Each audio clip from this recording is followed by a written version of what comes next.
Саламатсыздар ма, құрметті байқау қатысушылары? Биыл ақын Абай Құнанбаевтың 175 жылдық мерейтойы. Қазіргі таңда елдегі ахуалға байланысты біз қашықтықтан білім алып жатырмыз.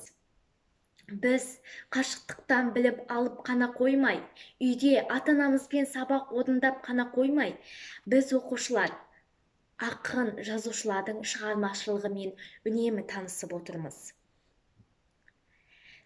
Біз үйдеміз, сіздер де үйде болыңыздар. Қазір мен сіздерге ұлы ақын Абай Құнанбаевтың «Мен жазбаймын өлеңді ермек үшін» атты өлеңін оқып беретін боламын.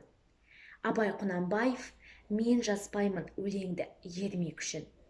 Мен жазбаймын өлеңді ермек үшін. Жоқ барды ертегіні термек үшін. Көкірегі сезімді тіл орамды, жасты мүлгі жастарға бермек үшін. Бұл сөзді тасырықпас талап тұғар, көңілінің көз ашық сергек үшін. Түзукел қисық қыңыр қырын келмей, сыртын танып іс бітпес сырын көрмей. Шу дегенде құлағың тосаңсиды, өскен соң мұндай сөзді бұрын көрмей.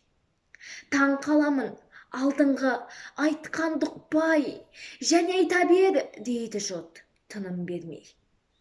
Сөз айттым, әзірет әлі айтағасыз. Мұнда жоқ алтын ек сарала қыз. Кәрлікті жамандап, өлім тілеп, болсын деген жерім жоқ, жігіт арсыз. Әсіре қызыл емес деп жиренбеңіз. Түбі терең, сөз артық, бір байқарсыз.